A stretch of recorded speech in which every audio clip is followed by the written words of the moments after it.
तो पांचवें दिन पाकिस्तान के लिए मौका था, लेकिन जब आज अजहर अली से हम तवक्को कर रहे थे, लेकिन वो आज जल्दी आउट हो गए। 75 पे पाकिस्तान की 4 विकेटें गिर गई, तो ऐसा लग रहा था कि पाकिस्तान ये मैच जल्दी हार जाएगा।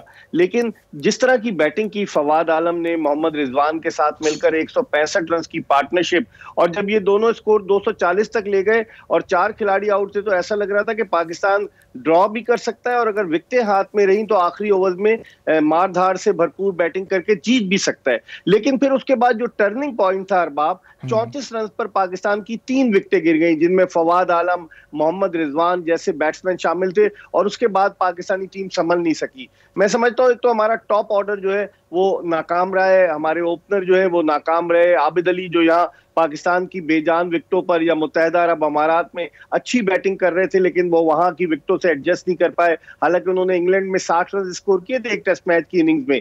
फिर शान मसूद, जिन्होंने इंग्लैंड में मैनचेस्टर टेस्ट में 156 रन की शानदार इनिंग्स खेली थी, उसके बाद से मुतवातिर वो नाकाम हो रहे हैं। तो टॉप ऑर्डर जब जल्दी आउट हो जाता है तो फिर प्रेशर नीचे वाले बैट्समैनों पर पड़ता है। और अजहर अली की भी आप एग्जांपल ले लें, कभी तो अजहर अली रन स्कोर करते हैं और कभी रन स्कोर नहीं करते, तो मुस्तकिल मिजाजी की कमी नजर आई। और मेरे ख्याल में टॉप ऑर्डर का फ्लॉप होना जो है उससे प्रेशर पड़ा।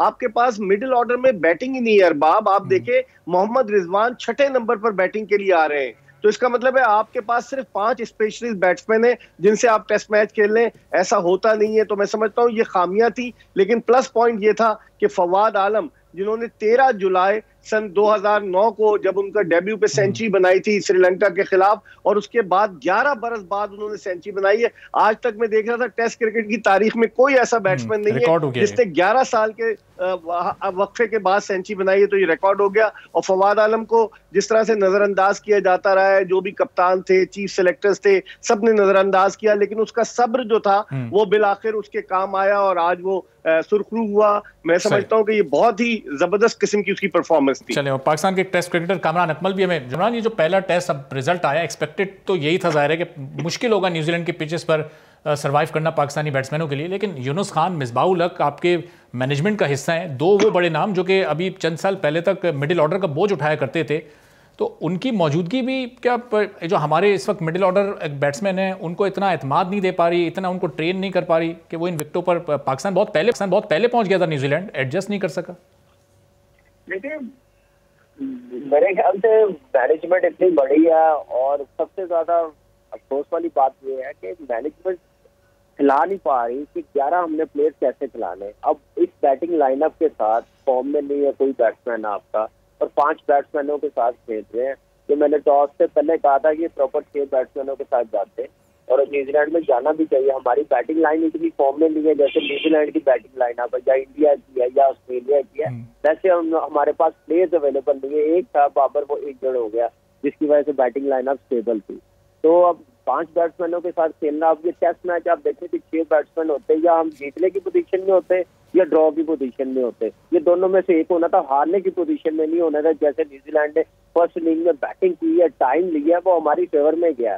फिर दूसरी आप देखें कि बैटिंग में हमारे पास फॉर्म में स्टार्ट अच्छा नहीं मिल रहा। अजहर अली वैसा परफॉर्म नहीं कर रहा जो आज से 2 साल पहले, 1.5 साल पहले परफॉर्मेंस दे रहा था।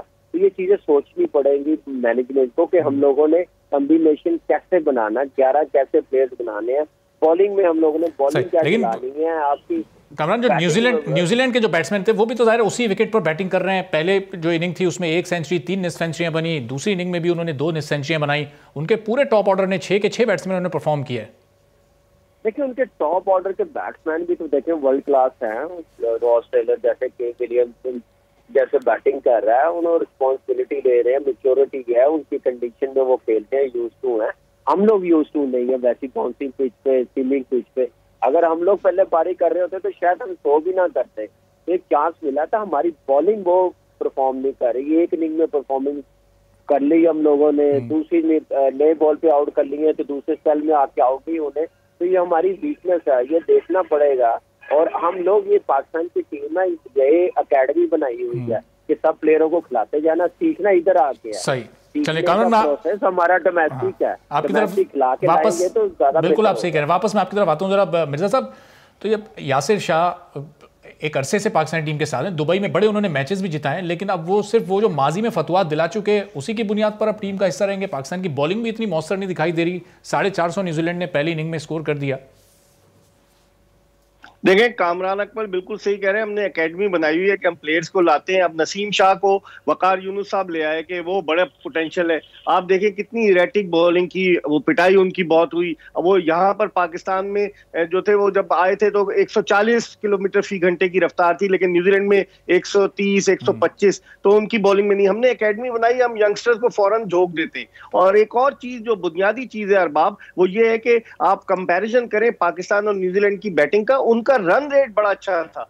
मतलब हम लोग बैटिंग कर रहे हैं 2 रन फी ओवर की रन औसत से, और जिस तरह से टॉम ब्लंडल ने और जिस तरह से टॉम लेथम ने बैटिंग की, 111 रन की जो पार्टनरशिप थी, 42-43 ओवर में 111 रन कर दिए। हम इतना स्लो खेलते हैं, फिर विकेटें गिर जाती हैं तो हम पे दबाव बढ़ जाता है। तो मेरे ख्याल में बहुत सारी चीजें हैं जो हमें सीखने की जरूरत है और करने की जरूरत है, लेकिन कौन करेगा? जिसे पिया चाहे वही सुहागन वाली बात है। पाकिस्तान क्रिकेट जिस अंदाज से चलाई जा रही है उससे तो फिर यही नताइज बरामद हो। ठीक है, और 2 रोज पहले अब कमरानी जो आईसीसी ने एक डेकेट ऑफ द टीम का ऐलान किया है, उसमें test team, one day team, T20 team, कोई पाकिस्तानी खिलाड़ी नहीं शामिल किया गया। जबकि सईद अजमल, उमर गुल जिस तरह की T20 में बॉलिंग कर चुके हैं, जो उनके स्टैट्स हैं, तो वो तो ऑटोमेटिक चॉइस होने चाहिए थे। आईसीसी का रवैया ये मुतासिबाना है या ये टीम्स का जो ऐलान हुआ है इसको आप समझते हैं कि मेरिट पर है? विराट कोहली 3 टीमों में शामिल हैं, महेंद्र सिंह धोनी 2 टीमों में शामिल हैं, रविचंद्र अश्विन उसमें शामिल हैं।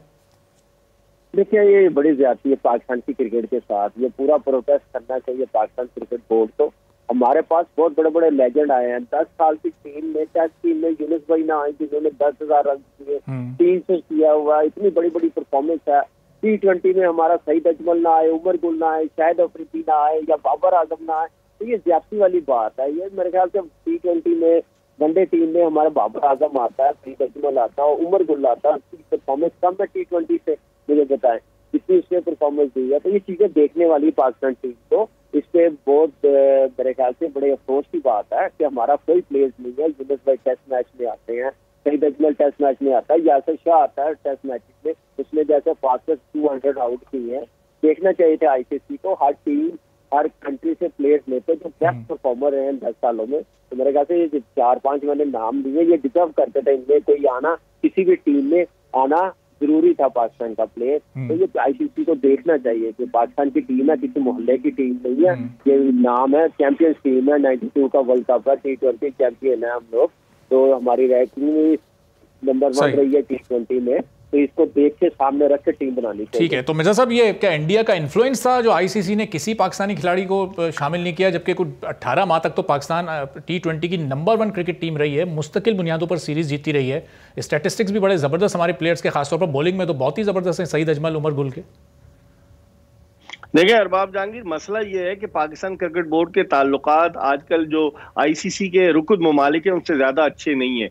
भारत के साथ देख लें, भारत, अफगानिस्तान, बांग्लादेश, फिर अभी जो आईसीसी के चेयरमैन का इंतखाब हुआ, न्यूजीलैंड के जो खड़े हुए थे ग्रेगरी, उनके अगेंस्ट हमने इमरान ख्वाजा को जो सिंगापुर के थे उन्हें हमने सपोर्ट किया। तो इसका मतलब है हमारे ताल्लुकात अच्छे नहीं। दूसरे, आईसीसी अब 22 बन गई है, अपनी आंखों पर उन्होंने पट्टी बांधी हुई है। आप टीम का इंतखाब करने जा रहे हैं 10 साल की, आपको ये नहीं पता कि किसने क्या परफॉर्म किया है। आईसीसी के चीफ एग्जीक्यूटिव मनोज सुहानी है जिनका ताल्लुक भारत से है, और भारत चूंकि स्पॉन्सर सारे भारत लाके देता है।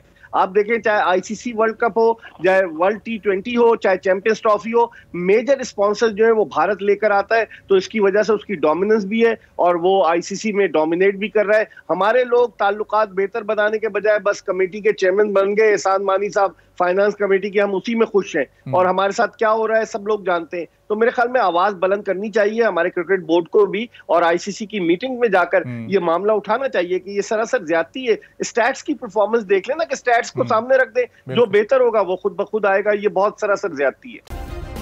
सब्सक्राइब करें और बेल दबाएं ताकि कोई खबर रह न जाए।